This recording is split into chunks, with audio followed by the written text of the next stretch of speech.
person. It's here and now. Coming up, the numbers may be coming down, but more than 3 million Americans still filed new jobless claims last week. The question is how long before we get back to normal? What does normal even look like? And are we looking at a year, 2 years, or 5 years? And that's the great unknown. Also, renowned couples therapist Esther Perel's new podcast is called Couples Under Lockdown. If you're struggling as one, you are not alone. A couple has a rhythm. You leave each other, and in that time, you reconnect with yourself, you reconnect with others. This is what is missing at this moment. And flower shops may not seem like an essential business, but in Hawaii, florists have been allowed to reopen just in time for Mother's Day. We'll talk with one coming up here in The news is spring. Live from NPR News, I'm Lakshmi Singh. The Justice Department is dropping its case against President Trump's first national security advisor, Michael Flynn, who pleaded guilty to lying to the FBI about his contacts with the Russian ambassador. The about-face by the department brings to a close the long-running case against Flynn that was brought by special counsel Robert Mueller as part of the investigation into Russia's 2016 election breach and ties to the Trump campaign. It also deepens questions about the political independence of the Justice Department under Attorney General William Barr, who has long expressed skepticism about the Mueller probe. Doctors in Europe and the U.S. are trying to solve the mystery of a condition afflicting a growing number of young people sick with COVID-19. The New York Health Department now says 64 children and teens in the state are suspected of having an inflammatory syndrome that is believed to be linked to the disease caused by coronavirus. But NPR's Maria Godoy reports the condition is still rare. The condition is called pediatric multisystem inflammatory syndrome. Doctors stress parents should not panic. This is extremely uncommon, but there's been a wave of dozens of cases reported in intensive care units in Europe and the U.S. East Coast. Symptoms include persistent fever, extreme inflammation, and evidence of one or more organs that aren't functioning properly. Most children recover with proper treatment. Maria Godoy, NPR News. Meanwhile, the financial toll of this pandemic is coming into greater focus. More than 3 million Americans filed for unemployment assistance last week, joining 30 million other Americans who've already done so in the last 7 weeks. With so many more people out of work, U.S. states and cities are bracing for deep losses in revenue, especially from shortfalls in sales and income taxes. Scott Schaefer of member station KQED in San Francisco reports California is projecting a crippling budget deficit as a result of its battle to slow the spread of coronavirus in the nation's most populous state.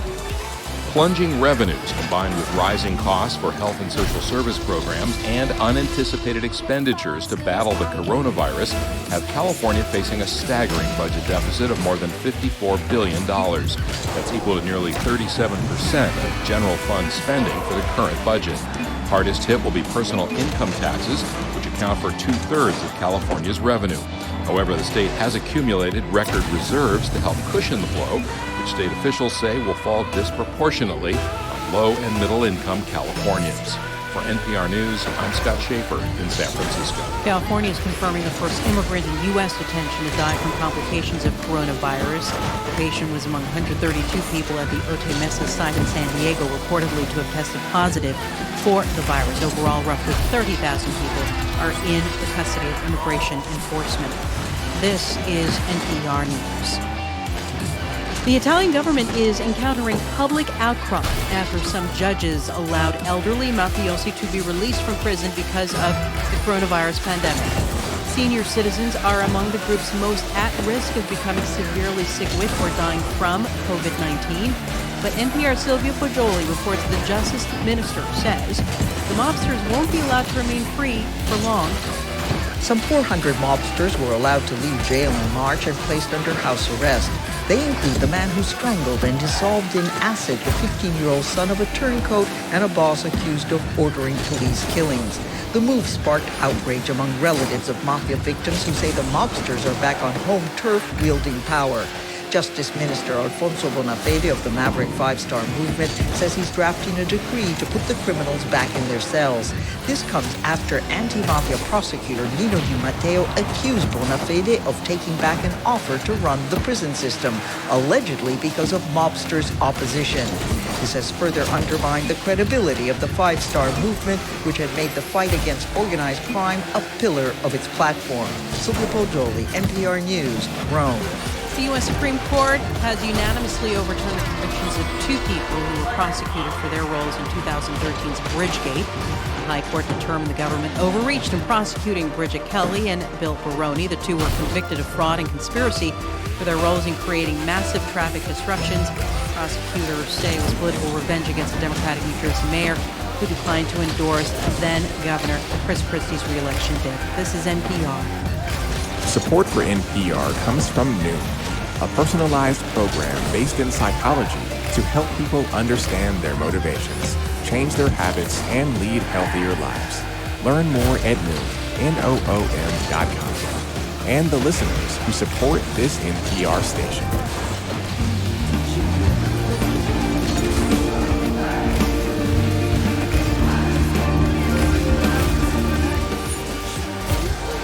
And thanks for tuning in to NPR 89.1. I'm Andy Bade. It's 96 degrees here on the U of A campus, 93 in Sierra Vista. We're looking for a high near 103 this afternoon with an excessive heat warning. From NPR and WBUR, I'm Jeremy Hobson. I'm Robin Young. It's Here and Now. Neiman Marcus is just the latest American company to file for bankruptcy, as the Labor Department reported today that another 3.2 million Americans filed for unemployment last week. That brings the total of jobless claims related to the pandemic to over 33 million. For more, let's bring in Ali Velshi, MSNBC anchor and economics correspondent.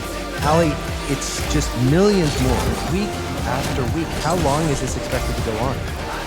Well, if you want to look on the bright side, the numbers have been coming down. I mean, these are, historically unforeseen numbers to have this many people in a month. You can go back to when we started keeping these numbers in 1948, and you've never seen anything like it. That said, they are going down. So when we were at the 6 million plus per week, there was some fear that that's all the state computer programs could handle and that it was going to be more than that. We are seeing them coming down. The question is, if you are adding 500,000 or 1 million even on a weekly basis, that means your unemployment number is nowhere close to settling. So when we get that brand new number tomorrow, which is going to be a big shock to the system, that's the monthly unemployment number for the month of April, we know that that's going to continue to go higher. Well, and the question is, how temporary is this? And will these jobs come back? Uber yesterday laid off 14% of its worldwide staff. A day earlier, Airbnb cut 25%. Do you see these jobs coming back? You know, it's going to be difficult because half of this is the stay-at-home orders and the spread of the infection, and half of it is psychology, right? This is a consumer-driven society. On one hand, one thing we're not seeing is an increase in public transportation. So people are driving more, but they're not getting into public transportation. So is Uber and things like that this halfway? Will people go to movie theaters? Will they go to malls? Will they go to sporting events? Will they get on airplanes? So we're not sure how people will behave. And for companies, they, in many cases, for their planning, for their buying and things like that, they have to plan a couple of quarters in advance. And what companies don't have is visibility into what does opening up look like? Is school going back into session? And will people shop again? They certainly can't predict to the last quarter of this year, but we can't even predict to the third quarter of this year. So I think for the time being, you will see more layoffs, not fewer. What we don't know is the first part of your question. What does a snapback look like? Certainly some parts of the economy will come back immediately, but we know that airplanes are capping the amount of people who will be on the planes. We know that restaurants will have to leave space between people. So you're not going to see a complete snapback. The question is how long before we get back to normal? What does normal even look like? And are we looking at a year, 2 years, or 5 years? And that's the great unknown. And we're already seeing some of the effects of this, including people lining up at food banks around the country. Now, according to the Brookings Institution, 1/5 of young children are not getting enough to eat in America, according to their mothers. That's 3 times worse than was the case in the financial crisis in 2008. What are the concerns when it comes to hunger in America? Well, let me just give you some numbers here. In addition to the ones that you've given me, there were, before coronavirus hit, 40 million people who are what you describe as food insecure in America, which means they don't stock enough food for the next day. Those might be people going to food banks. They may be people who are earning money on a daily basis, on a cash basis. So that was 40 million people out of 328 million people in the population. That's probably going to increase. And this continues to be a big concern because a lot of students got their meals at schools. Now, a lot of schools continue to serve meals sort of as a food bank even after school closed, but we don't know how long that will continue for, and a lot of people don't go out to get it. So hunger in this country was a problem before coronavirus. It's now exacerbated, and children who are hungry, even if they're schooling at home, cannot get the education. We have scientific proof of that. So I think this is going to become something that is going to have to be a priority in terms of solving for people who are food insecure and hungry in America, especially children. Well, and it's something Democrats are already talking about as they look forward to what could be another emergency relief package from Congress. What do we know about what might be in that and if something like that is forthcoming? Yeah, so there are three things we're looking for. Emergency aid, including food aid and aid to people who don't get it. There are still people in America, because of the type of businesses they run or the type of jobs they hold, that didn't qualify for the rebate checks or the unemployment. A lot of people just don't work in businesses that do that. So we're going to be trying to look for the people who slip through the cracks. We're going to be trying to look at things that can structurally change that aren't just on an emergency basis, like health care, like Medicare extensions, like people who are having to go back to work and getting sick, protections for those workers, for the meat plants. And we're seeing this with Amazon workers. But we're bumping up against ideology here with a number of people saying, you know what, the more you pay people not to work, the less likely they are to go to work. And that is a debate that's been going on for 250 years and is going to continue. That is Ali Velshi, MSNBC anchor and economics correspondent. Ali, thank you. My pleasure. So there's lots of economic pain to go around and grief. Both can be isolating, but never more so than in the middle of a pandemic, which is keeping loved ones physically distant. Nina Feldman from member station WHYY in Philadelphia reports on one family's struggle to say a proper goodbye. When Donald Spitko went to the hospital for shortness of breath, no one in his family imagined it would be the last time they saw him. Not his wife of nearly 60 years, not his 6 kids. He was placed on a ventilator right away, and the hospital had a strict no visitors policy. It even applied to his 2 daughters, who worked there. We were trying everything to go see my dad. I mean, honestly, we were beating down doors. That's Tammy King. She's a nurse at Einstein Medical Center in Montgomery County, Pennsylvania, where her dad was receiving care. I chose to test myself because I thought if I showed him that I was negative, I would be able to at least go to his window and see him through the glass. And they won't even let me through the ICU. Einstein's administrators said the policy is designed to keep staff, patients, and guests safe. But it didn't seem fair. King and her sister, Michelle Rocco, had the same access to protective gear as the nurses caring for their dad. I work on the same floor as my dad was on, and I could not walk down the same hallway because my dad was down that hallway. It was hard. It was horrible.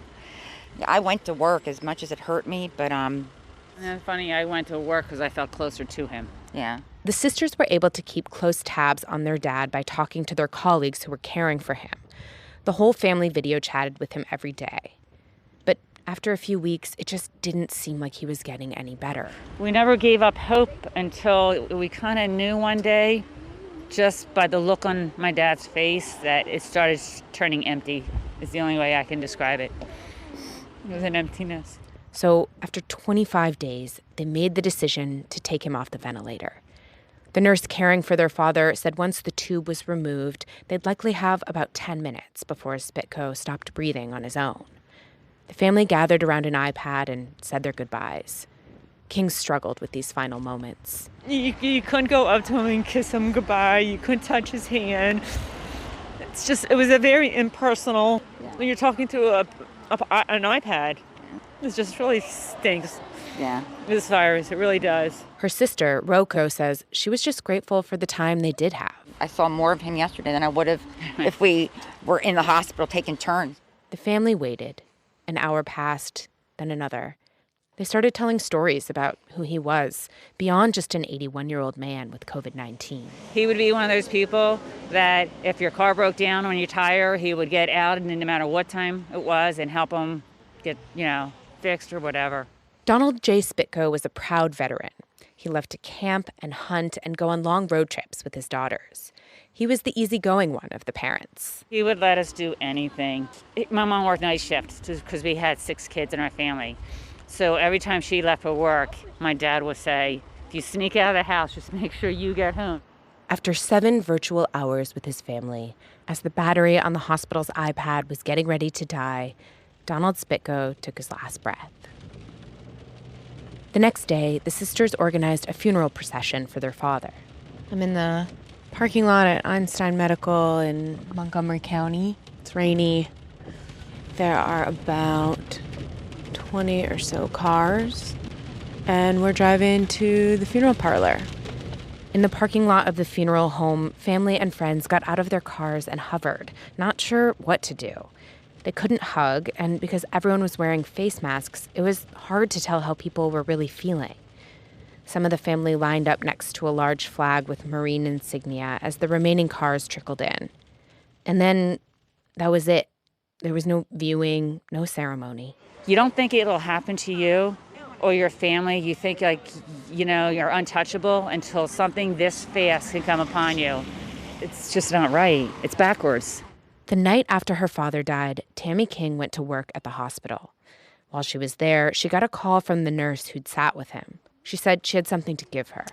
She made, for each family member, his fingerprints in the shape of a heart with a heart drawn around it. And it said Donald Spitko, then the year he was born, and the year he passed.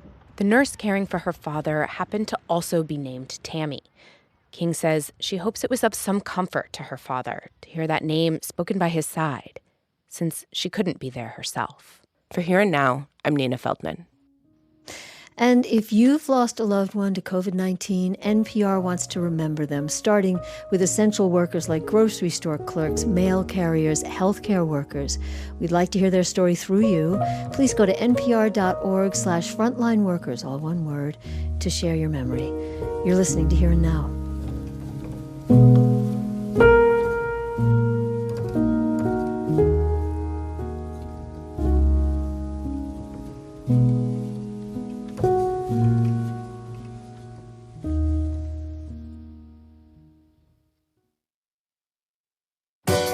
As the U.S. braced for a surge of COVID-19 patients, the Army Corps of Engineers scrambled to set up field hospitals, but most have never treated a single patient. We all could have done a much better job, and we've got to really get it together to get that right the next time. What happened, and what's next for these field hospitals? This afternoon on All Things Considered from NPR News.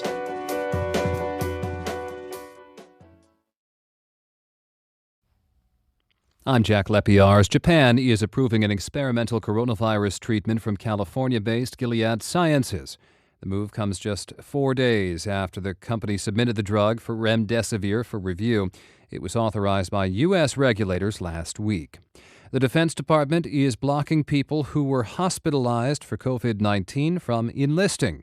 A memo signed yesterday allows people who tested positive to enlist 4 weeks after diagnosis, but anyone hospitalized would be considered disabled and would need to get a special medical waiver to enlist. New York's mayor says the city will test about 140,000 people for coronavirus antibodies over the next month. Bill de Blasio says the tests will be available at 5 locations around the city. Researchers are still trying to learn if the presence of antibodies indicates immunity to the coronavirus. You're listening to Here and Now. Hi, I'm Christopher Conover with NPR 89.1 News. For more than a month, the state of Arizona has been under a stay-at-home order. Many of you began social distancing before that. Through it all, NPR 89.1 has been here. We're working every day to bring you the latest, verified, trustable information we can find. Our station is part of the community, and we're glad to be part of your day, especially in these difficult times. Thanks for listening. Support comes from Fishkind, Bakewell, Maltzman, and Hunter, offering full-service eye care for more than 30 years, from LASIK to cataract surgery. More information about Fishkind, Bakewell, Maltzman, and Hunter is at eyestucson.com.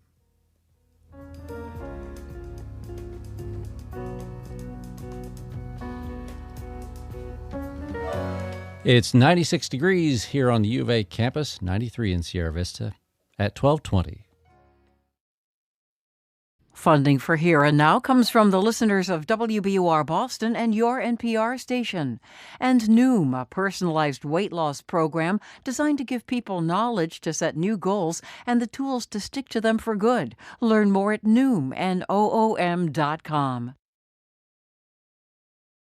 It's Here and Now. So how's this whole stay-at-home thing going? We hear a lot about parents having to craft whole new relationships with their kids, but how about with each other? Is this a chance to take up couples découpage together? Or have pressures from unemployment and close quarters revealed loose planks in your carefully constructed relationship through which